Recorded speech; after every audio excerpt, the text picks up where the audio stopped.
Guest animal challenge ಮಾಡ್ತಾ ಇದ್ದೀನಿ. ಈ ಚಾಲೆಂಜ್ ವೆರಿ ಸಿಂಪಲ್. 5 ಅಟೆಂಪ್ಟ್ಸ್ ಅಲ್ಲಿ ನಾನು ಒಂದು ಅನಿಮಲ್ ಅನ್ಕೊಂಡಿರ್ತೀನಿ, ಅವಳೊಂದು ಅನಿಮಲ್ ಅನ್ಕೋತಾರೆ. ನಾವು 5 ಕ್ಲೂಸ್ ನ ಕೊಡ್ಕೋತೀವಿ ನಾವೇ. ಫಾರ್ ಎಕ್ಸಾಂಪಲ್ ಇವಾಗ ನಾನು ಯಾವ್ದೋ ಒಂದು ಅನಿಮಲ್ ಅನ್ಕೊಂಡಿದ್ದೀವಿ, ಅದು ಮನೇಲಿ ಸಾಕ್ತಾರ ಕಾಡಲ್ಲಿ ಇರುತ್ತೆ, ಆ ತರ 5 ಕ್ಲೂಸ್ ನ ಕೊಟ್ಕೊಂಡು 5th ಕ್ಲೂ ಆದ್ಮೇಲೆ ನಾವು ಅನಿಮಲ್ ನ ಗೆಸ್ ಮಾಡಬೇಕು. ಅದಕ್ಕೂ ಮುಂಚೆನೆ ಗೊತ್ತಾಯ್ತು ಅಂದ್ರೆ ನಾನು ಹೇಳ್ಬೋದು, ನನಗೆ ಗೊತ್ತಾಯ್ತು ನಾನು ಹೇಳ್ತೀನಿ ಅಂತ. So I'll be the winner. Okay, ವಿನ್ನರಿಗೆ ಯಾರು ಗೆಲ್ತಾರೋ ಅವ್ರಿಗೆ ಸೋತವರು ಪಾರ್ಟಿ ಕೊಡ್ತಾರೆ, ಪಿಜ್ಜಾ ಪಾರ್ಟಿ. ಯಾ, ಓಕೆ, ಇವಾಗ ಸ್ಟಾರ್ಟ್ ಮಾಡೋಣ. ನನ್ನ ಅನಿಮಲ್ ಬಂದು ಇದು. ನನ್ನ ಅನಿಮಲ್ ಬಂದು ಇದು. ಫಸ್ಟ್ ನಾನೇ ಕೇಳೋ ಕ್ವೆಶ್ಚನ್. ಸೊ ನಿನ್ನ ಪ್ರಾಣಿ ಮನೇಲಿ ಸಾಕದ ಅಥವಾ ಹೊರಗಡೆ ಅಂದ್ರೆ ಪೆಟ್, ಅಂದ್ರೆ ಅದನ್ನ ಏನ್ ಹೇಳ್ತಾರೆ, ಪೆಟ್ ಮಾಡ್ತಾರ ಅಥವಾ ರೋಡ್ ಅಲ್ಲಿ ಇರುತ್ತೆ? ಪೆಟ್ ಏನಿಲ್ಲ, ಅದ್ರ ಪಾಡಿಗೆ ಅದಿರುತ್ತೆ, ಅದು ಆಚೆನೂ ಇರುತ್ತೆ ಹೊರಗಡೆ. ಪೆಟ್ ಏನಿಲ್ಲ. Okay, done. ನೀನ್ ಕೇಳಿ. ನಿನ್ನ ಅನಿಮಲ್ಲು ವೈಲ್ಡ್ ಆಗಿರುತ್ತಾ? ಇಲ್ಲ, ಸಾಫ್ಟ್ ನೇಚರ್. ನಿನ್ನ ಅನಿಮಲ್ಲು ಮಾಂಸ ತಿನ್ನುತ್ತಾ ಅಥವಾ ಈ ಸೊಪ್ಪು ಸದೆ ಆ ತರ ತಿನ್ನುತ್ತಾ? ಎರಡು, ವೆಜ್ ಅಂಡ್ ನಾನ್ ವೆಜಿಟೇರಿಯನ್ ಎರಡೇ. ಓಕೆ, ನಿನ್ ಕ್ವೆಶ್ಚನ್. ನಿನ್ನ ಅನಿಮಲ್ ಮೊಟ್ಟೆ ಇಕ್ಕುತ್ತಾ? ನಿನ್ನ ಅನಿಮಲ್ ಮೊಟ್ಟೆ ಇಕ್ಕುತ್ತಾ?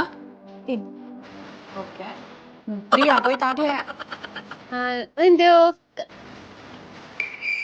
ಗೊತ್ತಾಗ್ತಾ ಇಲ್ಲ. ನಿಮ್ದು ಹೈಟ್ ಅಲ್ಲಿ ಎಷ್ಟಿರುತ್ತೆ? ಹೈಟು ಒಂದು 3 ಫೀಟ್ ಮ್ಯಾಕ್ಸಿಮಮ್ ಬರ್ಬೋದು ಅಷ್ಟೇ. 3 ಫೀಟ್.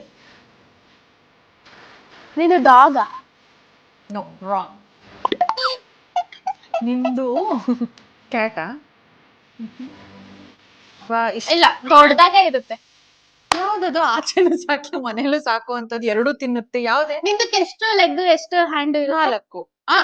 ಹ್ಯಾಂಡಲ್ ಲೆಗ್ ಅಂದ್ರೆ ಫ್ರಂಟ್ ಅಲ್ಲಿ 2, ಬ್ಯಾಕ್ ಅಲ್ಲಿ 2 ಇರುತ್ತೆ. ಟೈಗರ್? ಮೊಟ್ಟೆ ಇಕ್ಕಲ್ಲ ಅಲ್ವಾ? 5 ಚಾನ್ಸಸ್ ಆಗೋಯ್ತು. ಇವಾಗ ನಿನ್ ಗೆಸ್ಸು, ಲಾಸ್ಟ್ ಗೆಸ್ಸು. ಹೇಳು. ಹೇಳು. ನಾನಾ? ಮೊಟ್ಟೆ ಇಕ್ಕಲ್ಲ. ಪಿಗ್. ನೀನೇನ್ ಇಟ್ಕೊಂಡಿದ್ದೆ? ನೀನು. ಓಕೆ, ನಿಂದು ಹೆಂಗೆ ಮನೇಲೂ ಇರುತ್ತೆ ಆಚೆನೂ ಇರುತ್ತೆ? ನಾನು ಹೇಳ್ಬಿಟ್ಟಲ್ಲ ಏನು ನೀನು ಅಂತ. ಅಯ್ಯೋ ನಮ್ಮ ಅಜ್ಜಿ. ಅದಕ್ಕೆ ಇಷ್ಟು ಉದ್ದ ಇರುತ್ತೆ, ಮನೇಲೂ ಇರುತ್ತೆ ಆಚೆನೂ ಇರುತ್ತೆ, ನಾನ್ ವೆಜ್ ವೆಜ್ ಎರಡು. ಇದೆಲ್ಲ ಮೋಸ. ನಾನೇನ್ ಪ್ರಾಣಿ ನನಗೆ ಅಷ್ಟೇ. ಡನ್ ಗಾಯ್ಸ್, ಇಬ್ರು ಕಂಡಿಡಿಲೇ ಇಲ್ಲ.